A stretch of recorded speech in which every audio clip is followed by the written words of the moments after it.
stories around the world to stories here at home. This is the National News Broadcast. A pleasant evening. I'm Dilanjali Ananda. I'm Momin Hettiarchi and here are today's headlines. A warning from Ministry of Agriculture to companies which fail to issue fertilizer to the market. The first installment of compensation received from the company which owned the burnt ship has been paid to fishermen.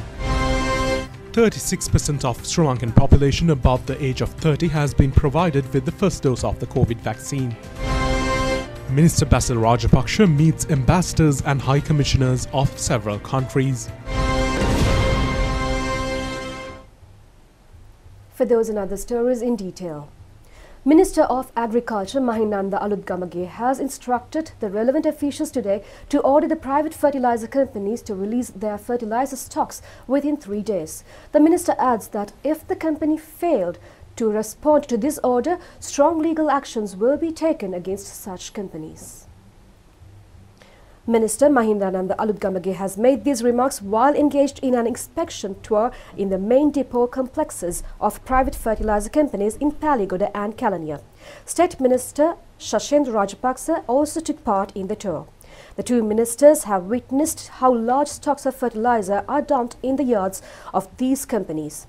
It has also been pointed out that certain private companies have the ability to release 600 metric tons of fertilizer every day, but they only release less than 300 metric tons daily to the market. Upon inquiry by the ministers, the officials of the companies have agreed to release 1,000 metric tons daily to the market. However, the ministers said that they have not kept the promise. Minister Alutgamage also said that state fertilizer companies will intervene to release the stocks if the private companies continue to fail to release the stocks.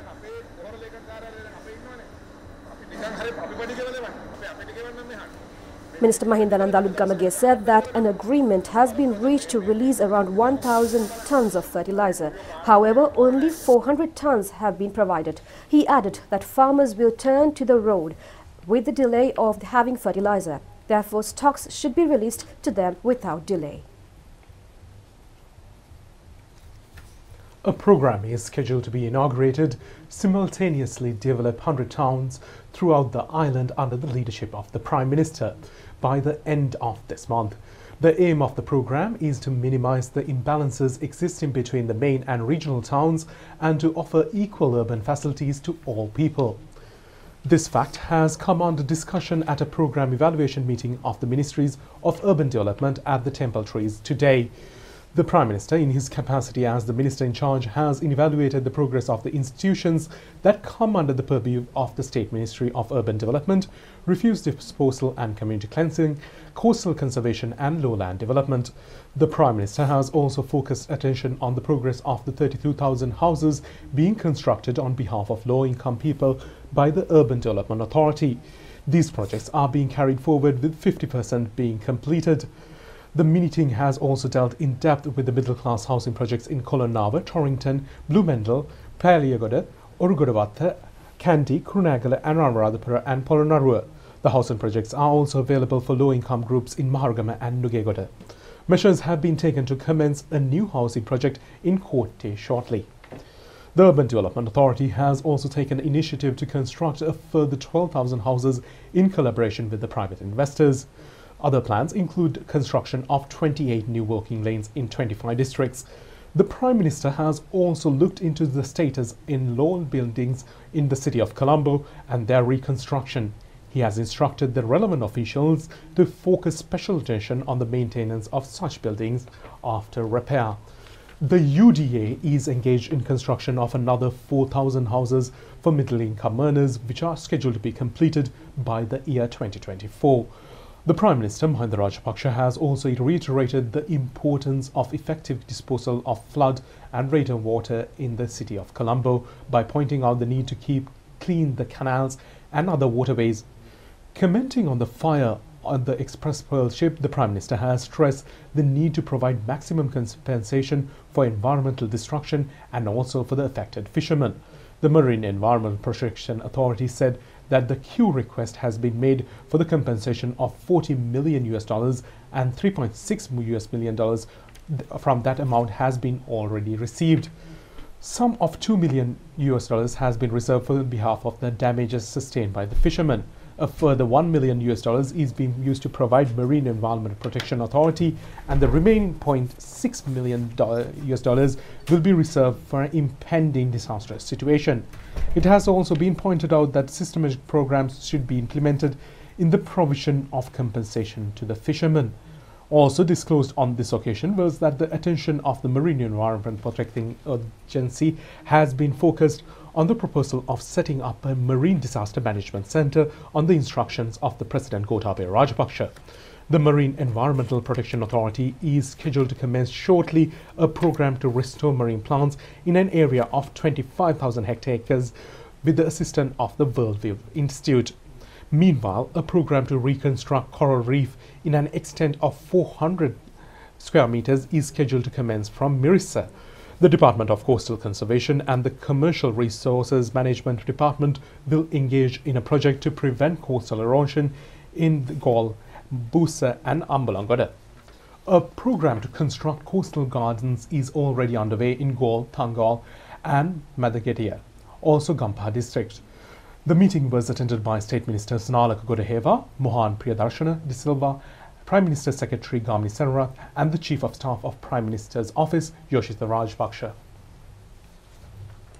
Distribution of the first installment of the interim compensation to the fishermen who lost livelihood due to the Express Pearl ship accident has commenced today at the Ministry of Fisheries. The government has received the first installment of the interim compensation of $3.2 million from the shipping line that owned the ill-fated vessel. Out of this amount, $2 million are scheduled to be distributed among 16,000 fishermen in 27 fields. The amounts are to be credited to the accounts of the fishermen through the district secretariat offices. The monies were credited to the district secretaries in Colombo, Gampa and Kaluthura today. Accordingly, fishermen in the Gampa district will receive 100 million rupees. A further 20 million rupees will be given to fishermen in the Colombo district and 4 million rupees to the fishermen in the Kaluthura district. More installments of the interim compensation are to be received shortly. State Minister Kanchana Wijesekara said that relevant information of the affected fishermen have been accumulated in order to carry forward the compensation program. Meanwhile, President Gotabaya Rajapaksa has appointed 7 additional Solicitor Generals as President's councillors. According to the powers vested on the President under Clause 33E of the Constitution, the President is empowered to elevate the status of attorneys at law with extremely credible record of professional conduct with a sense of honesty to the rank of President's councillors. Accordingly, additional Solicitor Generals Milinda Gunatilaka, Haripriya Jayasundara, Vikum Abru, Shanaka Vijay Singha, Ravindra Patrinage, Nereen Pulle and Shayantika Gunasekara have been appointed as President's councillors. They are scheduled to take oaths under the new positions shortly. Documents relating to the appointment were handed over to the Registrar of Supreme Court by the Director General of the Legal Affairs of the President, Attorney at Law, Harigupta Rohanadira today. The Health Promotion Bureau says that the first dose of COVID vaccine has been provided to 36% of the population over the age of 30 years. Meanwhile, the highest number of doses delivered in a single day was recorded yesterday. Accordingly, 337,445 doses of vaccines were inoculated yesterday. 289,122 have been given the first dose of the Sinopharm vaccine yesterday. The second dose of same vaccine has been given to 32,385.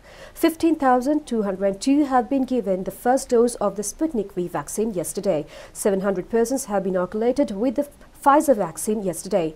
36 have been given second dose of the COVID Shield vaccine yesterday. So far, total number of vaccines provided 6,057,769. 1,413,774 vaccine doses have been delivered in the past 7 days. 337,445 new vaccines were administered yesterday alone.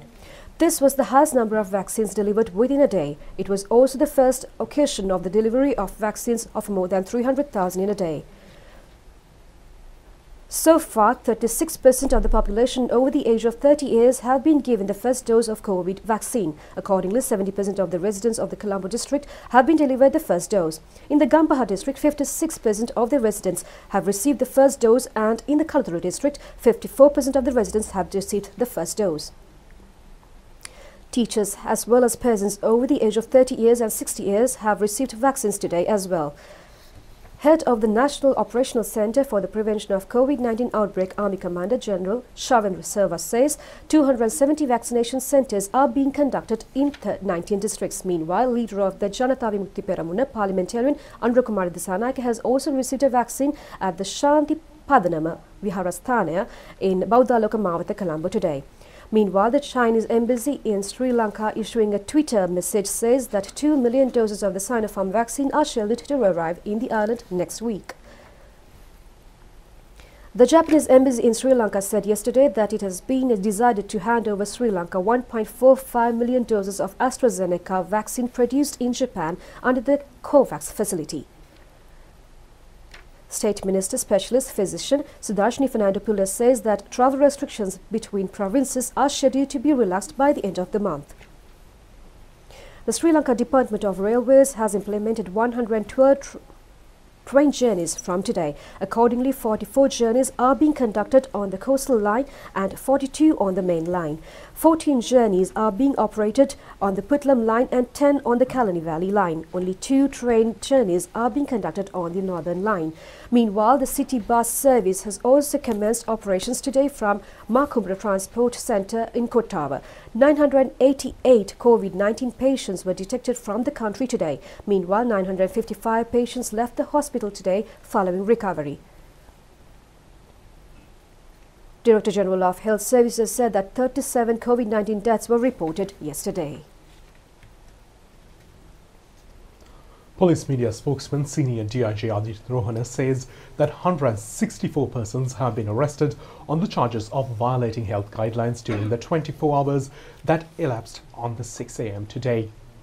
Sri Lanka police are conducting continuous quarantine operations across the country. Yesterday, 164 suspects have been arrested in connection with the offences of face mask and social distancing and the violation of quarantine rules and regulation. Total number of 49,837 suspects have been arrested in connection with the same offences since the 30th of October 2022 date. We have filed charges against 42,000 suspects, and we are going to file charges against the remaining 8,000 suspects who had been arrested by Sri Lanka police. So they will be notified in the near future, and they should appear in courts accordingly. In addition to that, Mr. Basil Rajapaksa, upon assuming duties in the post of Minister of Finance, has met ambassadors and high commissioners of several countries at the Ministry of Finance today.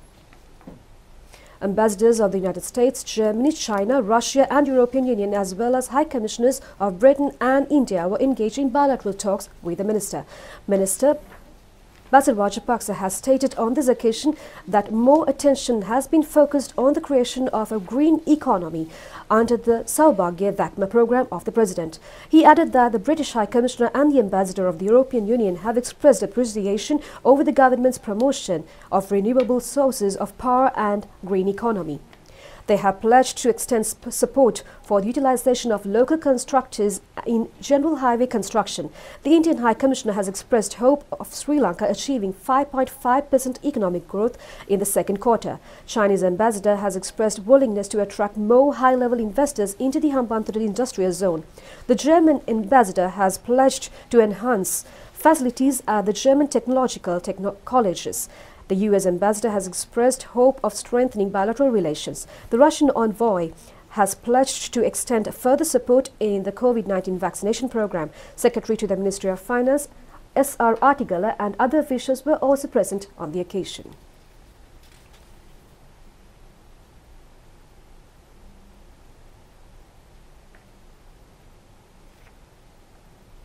It has been proposed to alter the ratio of mixed and proportional representation methods in local government voting to 70 to 30 respectively. According to the revisions conducted by the previous government, the ratio currently stands at 60-40. The committee evaluating the local government election system has handed over the final report to Minister Janaka Bandara Thennakoon yesterday. The present government determined that many problems have arisen due to the local government polling system introduced by the previous regime. The existing method of voting does not portray the actual state of democracy. Therefore, a three-member committee has been appointed by the Minister Janaka Bandara Thennakoon in January this year to evaluate the local government election system with the hopes of setting up a more people-oriented system. The committee was headed by Secretary to the Ministry of Lands, RAAK Ranavaka. Headed by the Secretary and other members were Vice-Chancellor of the Jawaharlal University, Professor Sudantana Lierege, and former Ministry Secretary Jayalath Ravi Dissanayaka. The committee report has been prepared by taking into consideration the views and suggestions extended by the civil organizations and individuals. The report includes several proposals which minimize the room for creation of a destabilized local government institution setup. According to the report, if any party wants to win a seat, he or she should receive either 2.5 or more votes in the total number of valid votes polled. Earlier, such an order was not prevailed. It has also been proposed to issue 2 ballots for polling in the multi-member seats. Accordingly, another proposal has been changed. The status of enabling 2 contestants of 2 parties should be given councillor posts in a multi-member seats. Currently, only 1 party has been given opportunity to select the members for a multi-seats. The committee has also proposed the handover of 2 bonus seats to the party or an independent group which has won more electorates in the local government division. It has also been proposed that hanging electoral seat system should no longer be maintained as it creates substantial impact for the destabilization of the local government institutions. It has also been identified that there is an unnecessary surplus of local government councillors under the existing system. The committee points out the number should be reduced to at least 2,000. Minister Rear Admiral Sarath Weerasekara has presented to the media today a set of guidelines issued by the Health Ministry regarding holding of common meetings and protests. He was responding to an accusation lodged by the Janata Vimukti Peramuna in this regard.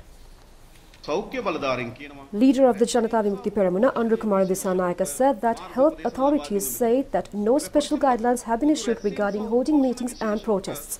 However, the police have released a communique on holding such meetings and protests.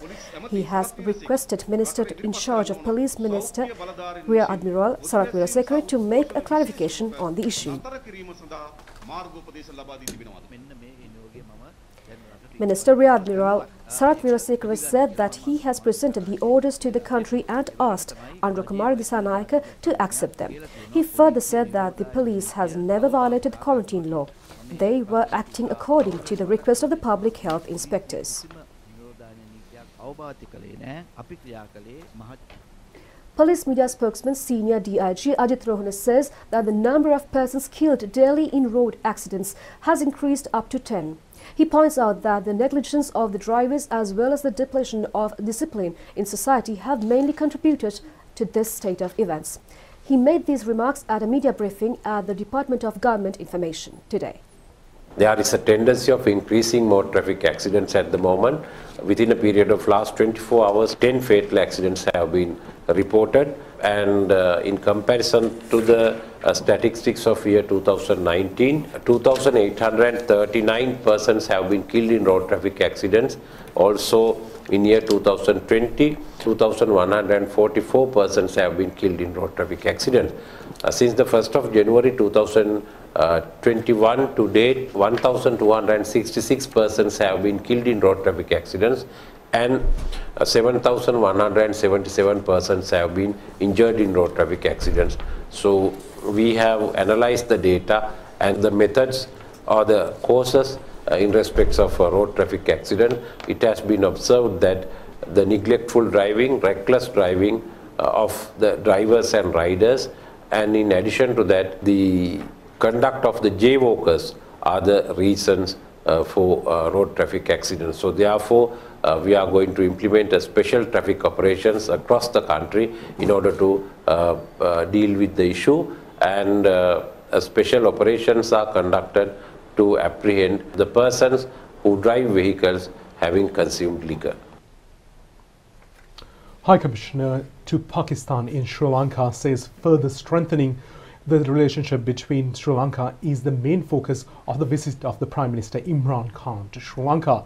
Major General Muhammad Saad Khatak made these remarks at an event held in Colombo today. The Prime Minister during his visit made it very clear, building on the existing strong relationship between our two brotherly countries, he categorically focused on the geoeconomics. And that was the reason that one of the major events of his visit, a very short visit, was a very successful trade and investment conference in which around 34 top-of-the-line businessmen had accompanied, including the advisor on the trade and investment commerce affairs. So the focus remains on taking our bilateral trade relationship, social relationship, our tourism relationship, our educational relationship to new heights. That is the focus. Our effort and endeavor has always been to extend Pakistan's support true to our historical friendship with Sri Lanka and the Sri Lankan people. In all facets of life, wherever they required our support, we have tried to reach out in every form and manifestation to our Sri Lankan brethren across all ethnic divides and across all religions. Pakistan's support had been and will continue to be across all divides in our friendly country. This is a stated position of our government and our state. Pakistan will continue to remain steadfast in its support to Sri Lanka. Senior Administrative Officer Anusha Palapita has been appointed as the Secretary to the Ministry of Economic Policy and Plan Implementation. Prime Minister Mahinda Rajapaksa has handed over the letter of appointment to the new Secretary in Temple Trees today. Mr. Anusha Palapita has retired from public service on the 22nd of last month after 34 years of service. However, according to the powers vested on the President, he has been appointed as Secretary of the Ministry of Economic Policy and Planning. Previously, he has functioned as the Secretary to the Ministry of Industries, Director General of Telecommunications Regulatory Commission, Director General of Sri Lanka Rupavahini Corporation, Chairman of the Sri Lanka Broadcasting Corporation and Lanka Puat News Agency. He was also the first Director General of the Department of Government Information and Chairman of the Development Lotteries Board. Prime Minister Secretary Gamini Senrat and Chief of Staff of the Prime Minister's Office staff Yoshita Rajapaksa were also present on the occasion. Event Management Association of Sri Lanka says that event management industry has been severely affected from the COVID-19 restrictions and requested the government to allow the conduct of large-scale corporate events with safety guidelines in place. These remarks were shared during a media briefing held yesterday. We are requesting the government to please think, listen to us and open the corporate event industry and give us also to have 150 packs. And then gradually as we go on, you can increase it. We are requesting also all the venues to please not to violate the guidelines because it affects our industry. When you violate guidelines, it affects our industry. There were events when there were restrictions for 150 to 250. There were functions that were happening for 300 to 400 people in certain venues. So we have to be careful. And we request the venues to think of our industry. And please be responsible and follow all guidelines and protocols given by the government.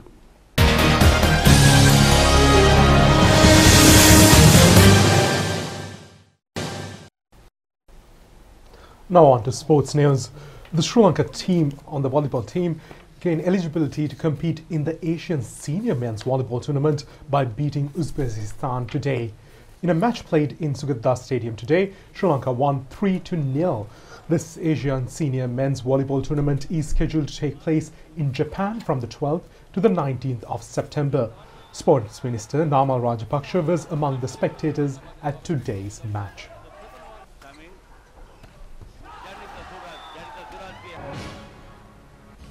That's it for tonight's English News Update. Thank you for joining us. Good night. Good night.